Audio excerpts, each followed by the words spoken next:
Hello दोस्तों, नमस्कार। स्वागत है आपका आज की इस वीडियो में। आज की इस वीडियो में बताने वाले हैं क्लास 10वीं की ऑब्जेक्टिव क्वेश्चन, ठीक है, जो कि यहाँ पर 94 नंबर से हल करना है, ठीक है। कर है निम्नलिखित में से कौन सा कथन सही है, सत्य है। तो यहाँ पर ए में कहता है दो परमेय संख्या का गुणाफल हमेशा परमेय संख्या होता है, तो नहीं। एक परमेय संख्या व एक परमेय संख्या का गुणाफल हमेशा परमेय संख्या होता है, तो यह सत्य होगा, ठीक है। यानी कि बी नंबर आपका ऑप्शन हो जाएगा, ठीक है। चलिए इसको लिख लेते हैं। चलिए तो 94 का क्या होगा, सत्य होगा, हमेशा क्या होगा, अपरमेय संख्या होता है, ठीक है। चलिए सवाल को हम देखते हैं 95 में। चलिए सवाल नंबर 95 कहता है यदि n एक प्राकृतिक संख्या है तब √n क्या होगा। तो चलिए इसको देख लेते हैं। कह रहा है कि हमेशा प्राकृतिक संख्या होगा, कि हमेशा अपरमेय संख्या होगा, कि हमेशा परमेय संख्या की कभी प्राकृतिक संख्या और कभी अपरमेय संख्या होगा, ठीक है। चलिए इसको देख लेते हैं। चलिए तो 95 नंबर सवाल का उदाहरण हमने यहाँ पर ले लिया है। n एक प्राकृतिक संख्या है तो √n क्या होगा, ठीक है। तो देखिए ये जो है ना, n गिनती की संख्या को बोलते हैं, ठीक है। तो देखिए √1 है तो ये क्या हो जाएगा, एक इसका वर्गमूल एक ही निकलेगा। √2 का वर्गमूल कितना है, तो 2 ये रहेगा √2, ठीक है।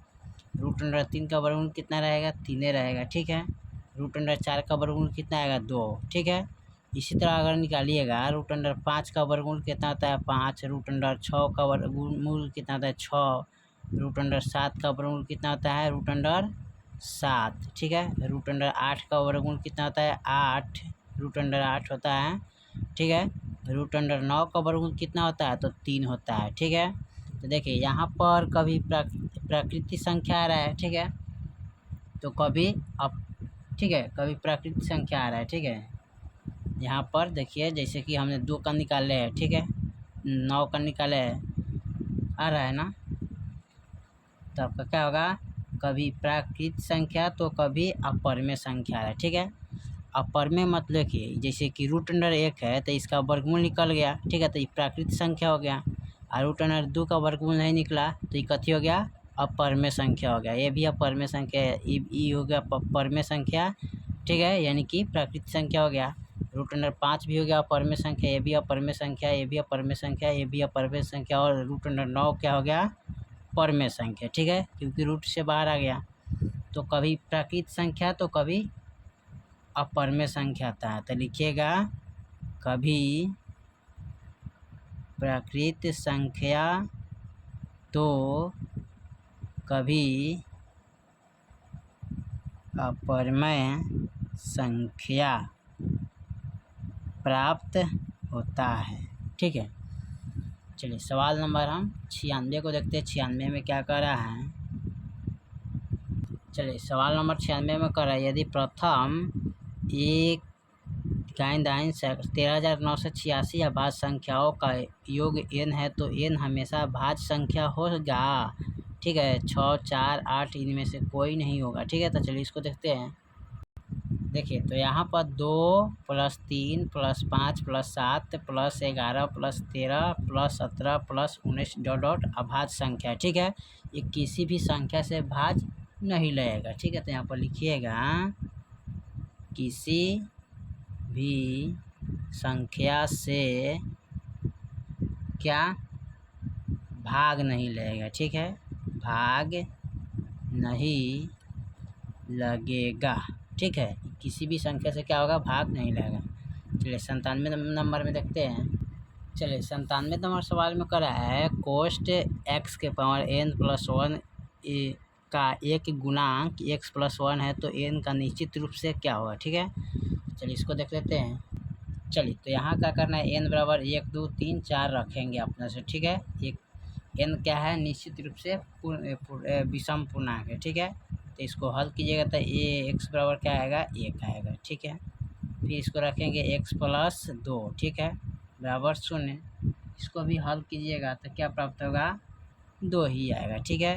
तो n क्या है, n निश्चित रूप से विषम पूर्णांक है। तो लिखिएगा n निश्चित रूप से विषम पूर्णांक है, ठीक है। चलिए 97 के बाद 98 नंबर देखते हैं।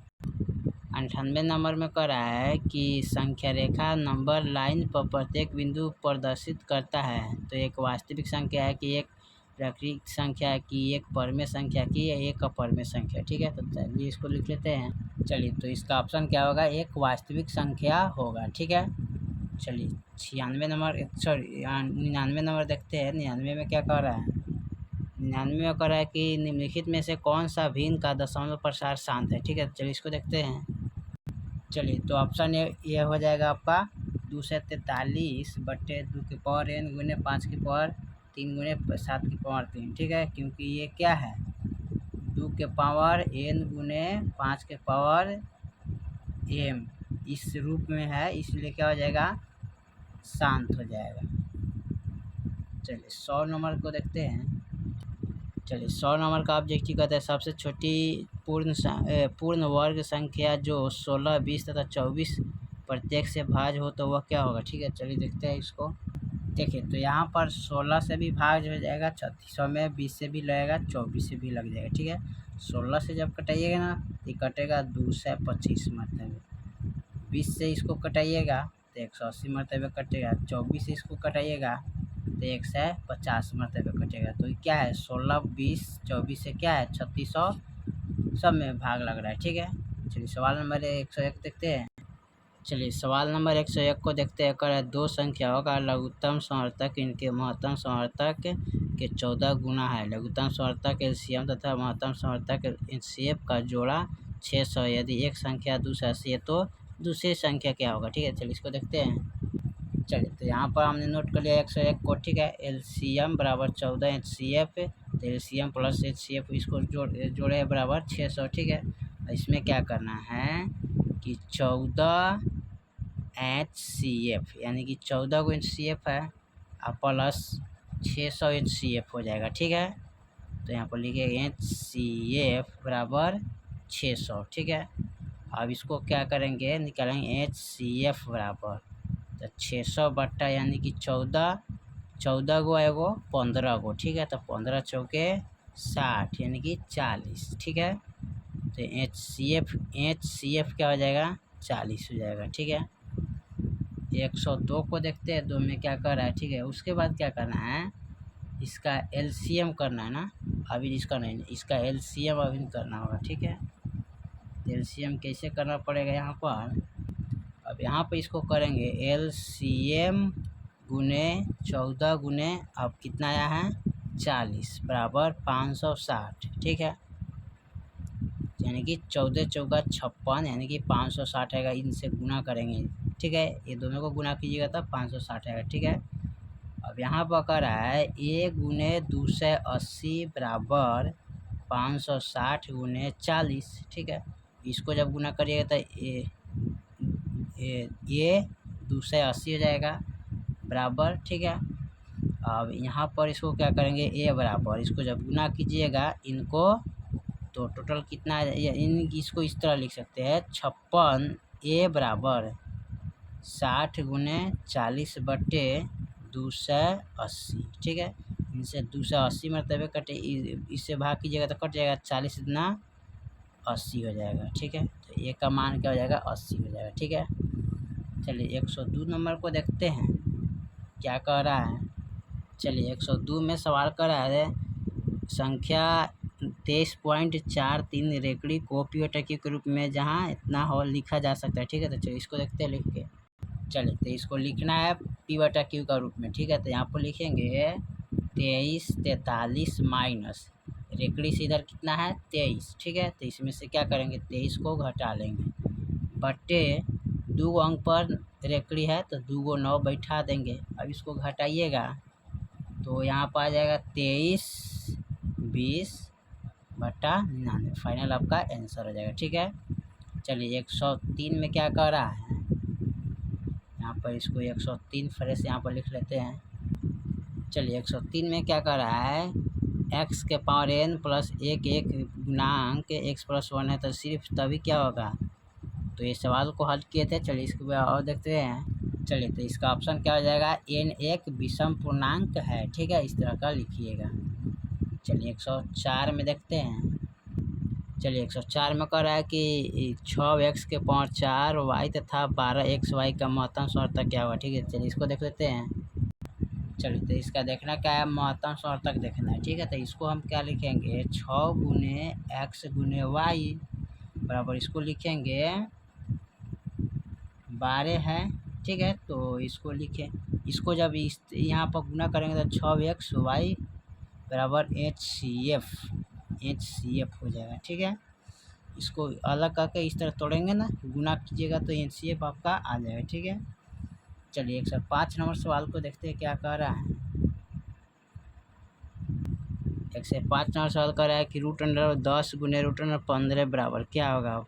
ठीक है, पर में क्या पर में होगा, इसको देखते हैं। ठीक है, देखिए यहाँ पर √10 गुने √15 है, तो इसका क्या होगा। तो सबसे पहले क्या करेंगे, इसको गुना करेंगे, यानी कि जब 10 गुने √10 जब 15 गुना करिएगा ना तो √150 हो जाएगा। ठीक है, 150 का गुना खंड कीजिएगा, यहाँ पर 2 से कीजिएगा तब 75 दूना 150 होता है। ठीक है, उसके बाद 25 तिहाई 75 होता है, 25 होता है, फिर 5 एकम 5 होता है।